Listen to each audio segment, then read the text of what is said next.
فلسفے کی جب کوئی بھی کتاب پڑھیں، خصوصاً جدید فلسفے کی، تو جو سب سے پہلا چیپٹر ہوتا ہے وہ خدا کے وجود کے تعلق سے ہوتا ہے، اور اس میں ایک سوال بار بار کیا جاتا ہے، وہ یہ ہے کہ کیا خدا اس بات پر قادر ہے کہ وہ ایک ایسا پتھر بنا سکے کہ جس کو وہ خود نہ اٹھا سکے؟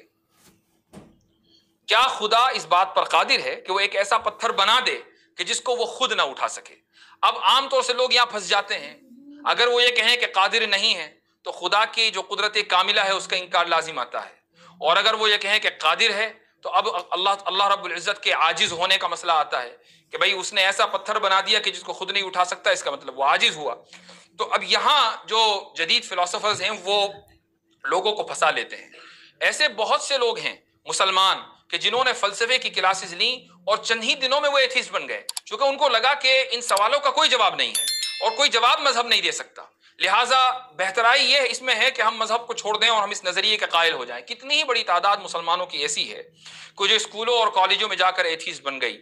ایک واقعہ میرے ذہن میں آیا، وہ بھی سنا دوں کہ چند ماہ پہلے میں امریکہ کے ایک شہر میں جمعہ کے موقع پر خطاب کر رہا تھا، تو میں نے اس موقع پر ڈارونزم جو نظریہ ارتقاء ہے اس کی تردید کی اور اس کے خلاف دلائل دیے۔ تو ایک اسکول کا اسٹوڈنٹ جو غالباً 11ویں یا 12ویں جماعت کا طالب علم تھا، اس نے تقریر کے دوران ہاتھ اٹھایا، اور جب میں نے اس کو نہیں دیکھا میں نے اس کو اگنور کر دیا۔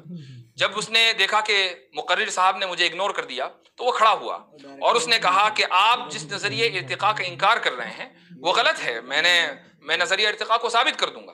چونکہ جمعہ کے خطاب کا موقع تھا اس لیے میں نے اس سے کہا کہ ٹھیک ہے، ہم جمعہ کی نماز کے بعد گفتگو کریں گے، لیکن فی الحال میں اپنی تقریر مکمل کر لوں۔ وہ یہ بات سن کر بیٹھ گیا۔ جمعہ کی نماز کے بعد اس سے کئی گھنٹے گفتگو ہوئی، اور اس کی تحریر بھی میں نے ایک سوشل میڈیا پر ڈالی تھی، کچھ لوگوں نے شاید اس کو پڑھا بھی ہوگا۔ اس میں اس شخص نے، اسکول کا طالب علم، اس کے نظریات اور عقائد سے ایسا لگا کہ وہ اب اسلام میں باقی نہیں رہا، حالانکہ مسجد کے اندر موجود ہے، جمعہ کی نماز پڑھنے آیا ہے، اس کی والدہ حافظہ قرآن ہیں۔ وہ کہنے لگا کہ میں اپنی والدہ کی وجہ سے ان کا دل رکھنے کے لیے مسجد میں آتا ہوں، لیکن مجھے تو شک ہے کہ اللہ موجود ہے یا نہیں، اس لیے کہ ڈارون نے بتا دیا کہ جو مخلوقات ہیں، جتنی بھی تخلیق ہوئی ہے، نیچرل سلیکشن کی بنیاد پر ہوئی ہیں، خود بخود چیزیں وجود میں آئی ہیں، کوئی خالق نہیں ہے۔ تو اسکولوں میں اس طریقے سے تعلیم دی جاتی ہے، کالجز میں، یونیورسٹیز میں، کہ جس سے انسان الحاد کا اور دہریہ پن کا وہ شکار ہو جاتا ہے۔ تو کہنے کا مقصد یہ ہے کہ فلسفے میں جو پہلا سوال آتا ہے وہ یہ کہ کیا خدا ایسا پتھر بنا سکتا ہے کہ جس کو وہ خود نہ اٹھا سکے؟ تو اس کا جواب ایک شخص نے مجھ سے یہی سوال کیا ڈیبیٹ کے دوران، تو میں نے اس کو تھوڑا سا تفصیلی جواب دیا، لیکن یہاں میں مختصراً عرض کروں گا۔ میں نے اس کو ایک مثال سے سمجھایا۔ وہ مثال یہ تھی کہ خلق دراصل ایک فعل ہے، اور جس چیز کے اوپر خلق یہ فعل واقع ہو، جو اس خلق کے اثر کو قبول کرے، اسی کو ہم اصطلاح میں انفعال کہتے ہیں، اسی کو ہم اصطلاح میں تأثر کہتے ہیں۔ تو فعل گویا کہ فعل کا جو انجام دینے والا ہے وہ مؤثر ہے، اور جس کے اوپر فعل انجام دیا جا رہا ہے وہ متاثر ہے۔ تو خالق مؤثر ہے اور جتنی بھی مخلوقات ہیں وہ متاثر ہیں۔ یہ سمجھنے کے بعد پھر میں نے اس سے کہا کہ ایک مثال لو، سورج ہے مثلا، تو سورج کی جو روشنی ہے اور اس کی حرارت ہے وہ مختلف چیزوں کے اوپر پڑتی ہے۔ اگر حرارت کے اعتبار سے دیکھا جائے تو سورج مؤثر ہے اور جتنی بھی چیزیں ہیں وہ متاثر ہیں، لیکن متاثر میں 3 طرح کی چیزیں ہوتی ہیں۔ ایک وہ متاثر جو کامل درجے کا ہو، ایک وہ متاثر جو ناقص درجے کا ہو، ایک وہ متاثر جو معدوم ہو، اور تینوں کی مثال موجود ہے۔ مثلا آپ سورج کی روشنی کے سامنے ایک شیشہ رکھیں، اس شیشے کو پر سورج کی روشنی کا اتنا اثر ہوگا اس حرارت کا کہ اگر اس کے آگے آپ کاغذ رکھ دیں تو وہ کاغذ بھی جل جائے گا۔ یہ شیشہ جو ہے یہ متاثر کامل ہے، اس نے سورج کے اثر کو مکمل طور سے قبول کیا ہے کہ جو تاثیر سورج میں ہے اب وہ تاثیر شیشے کے اندر آ گئی۔ متاثر ناقص کی مثال یہ ہے کہ ایک پتھر ہے، اس کے اوپر مستقل سورج کی روشنی پڑ رہی ہے، تو سورج کی روشنی کی وجہ سے وہ پتھر گرم ہو جائے گا، لیکن یہ نہیں ہوگا کہ اس پتھر کے محاذات میں اگر کوئی چیز آ جائے تو وہ چیز بھی جل جائے۔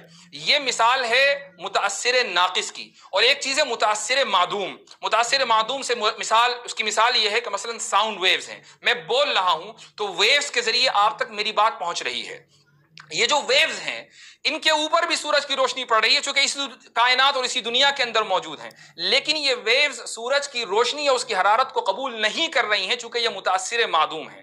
میں نے اس سے پوچھا کہ یہ بتاؤ کہ کیا متاثر معدوم کی وجہ سے یا متاثر ناقص کی وجہ سے مؤثر کے اوپر کوئی فرق آیا؟ کیا آپ یہ کہہ سکتے ہیں کہ چونکہ ساؤنڈ ویوز کے اوپر سورج کی روشنی اثر انداز نہیں ہو رہی ہے لہٰذا سورج ناقص ہے؟ کیا یہ کہا جا سکتا ہے؟ ہرگز نہیں۔ سورج کی روشنی اور اس کا عمل اپنی جگہ ہے۔ ایسے ہی خالق، ایسے ہی قادر، جو قادر مطلق ہے وہ مؤثر کامل ہے۔ اب سامنے دو چیزیں ہیں، تین نہیں دو چیزیں ہیں۔ ایک متاثر کامل ہے، وہ تمام مخلوقات ہیں، وہ تمام کی تمام اللہ کی قدرت کے تحت ہیں، اور ایک متاثر معدوم ہے، وہ تمام چیزیں جو محال ہوں۔ تو اللہ رب العزت ایسا پتھر کہ جس کو اللہ رب العزت خود نہ اٹھا سکے، یہ متاثر معدوم ہے یعنی محال ہے، اور جو چیز محال ہو وہ قدرت کے تحت آتی ہی نہیں ہے، اس سے قدرت کے اوپر اثر پڑتا ہی نہیں ہے۔ آپ یہ نہیں کہہ سکتے کہ چونکہ اللہ رب العزت ایسا پتھر نہیں بنا سکتا لہٰذا وہ قادر مطلق نہیں ہے، یہ سوال ہی غلط ہے۔ جیسا کہ یہ کہنا کہ سورج کی روشنی ساؤنڈ ویوز کے اوپر اثر انداز نہیں ہوتی لہٰذا سورج کے اندر نقص ہے، یہ سوال محال، باطل اور غلط ہے۔ بالکل یہی سوال بھی اسی طریقے سے غلط ہے۔